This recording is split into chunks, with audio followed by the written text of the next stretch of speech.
Today I'm talking about the career in which I'm looking to venture into, and it is a career in the high-speed rail development, specifically the development in South Florida titled Brightline.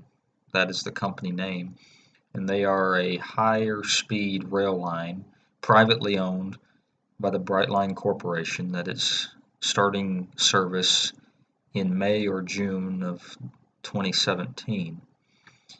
And the reason that the implication of this service is significant is because it will mark the first privately developed and owned high-speed rail line in the United States. And I'm excited to be a part of this as an employee. The reason that high-speed rail is an important application is because in the transportation sector, there are two options other than high-speed rail when it comes to public transportation. There is commercial airlines, and there are some much slower speed intercity rail service, mainly provided by Amtrak, or bus service, which is the same pace or slower as personal cars and other personal vehicles.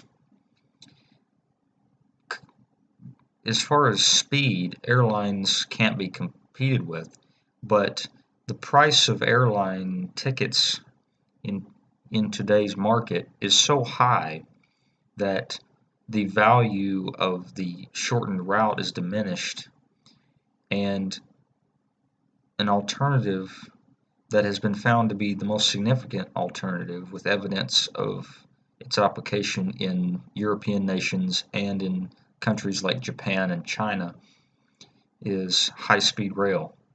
Now, the definition of high-speed rail lines are rail lines with service operations in excess of 125 miles per hour or 200 kilometers per hour. Anything in excess of that is considered high speed.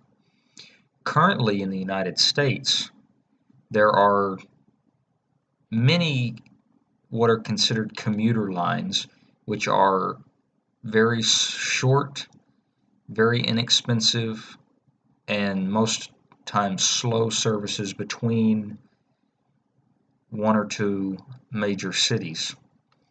And the only intercity service is a government subsidized company known as Amtrak. Amtrak is the only national rail service. It is the only rail service currently in existence that operates between states, and the only service that provides cross-country rail travel. Now, the issues with Amtrak are highlighted by 3 points. The first point is it is a government subsidized company. Therefore, it takes lawmakers to pass their own personal agendas for Amtrak to make any progress as far as expansion and as far as budget deals. The second problem is that while being on the federal budget, the ability to upgrade equipment and the ability to maintain trackage to an updated form is a very slow, very tedious process that relies on it being picked up by lawmakers, and typically it is shuffled to the side as a secondary project that could be ignored for years. As example, most of the long distance rail equipment Amtrak currently operates is anywhere from 15 to 35 years in age. The other issue with Amtrak is its speed. More specifically, its speed to cost ratio. Currently, top speeds on Amtrak lines are 79 miles per hour. But this is top speed. This is not average speed. With on-time performance factored in, and with consideration to schedules, the average operating speed of Amtrak trains are 54 miles per hour. This is on average 7 miles per hour slower than the average vehicle speed on U.S. interstates. Therefore, time is lost by traveling by train. Also, on-time performance by Amtrak is historically bad due to their compliance with private railroad companies like BNSF or the Union Pacific, which actually own the trackage. Amtrak does not own their own tracks. They lease them from private freight companies, and this causes the freight or cargo shipments to have priority over Amtrak, therefore creating delays. With high-speed rail, this is avoided, specifically privatized high-speed rail, because in the private sector, the availability of funds is instantaneous, and the on-time performance is much higher due to the fact that the tracks that the trains operate on are the company's tracks. Therefore, there is no disruption.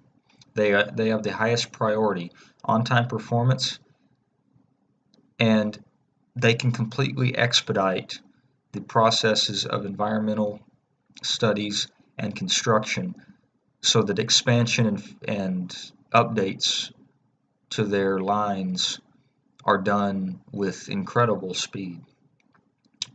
Speaking of incredible speed, that leads to the price to speed ratio. The Brightline service in South Florida, according to their main website at www.brightline.org, calls for speeds ranging between 110 and 125 miles per hour on a route between Miami and Orlando International Airport.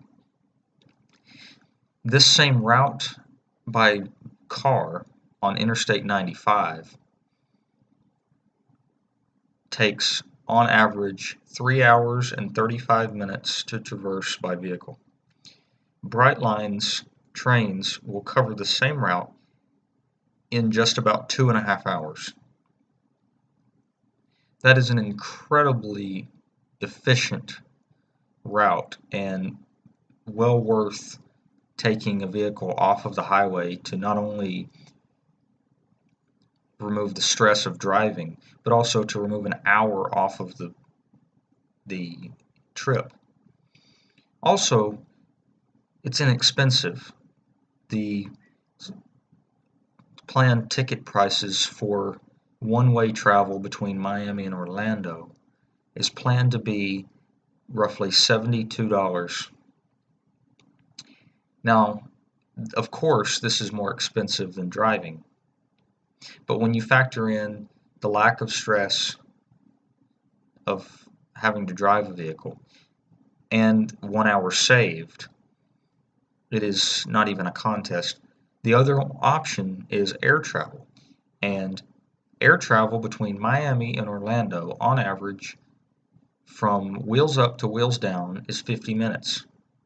Of course, this is much faster, but if you consider the time spent from arrival at the airport to the time when you finally board the plane, taxi, then the 50-minute flight, and then gating, deboarding, baggage pickup, and exit of the airport, the average total time in travel is roughly 3 hours.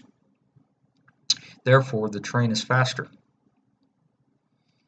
It's a system that, while relatively new, reserved currently to the state of Florida, if expanded upon the entire United States, could revolutionize the transportation industry.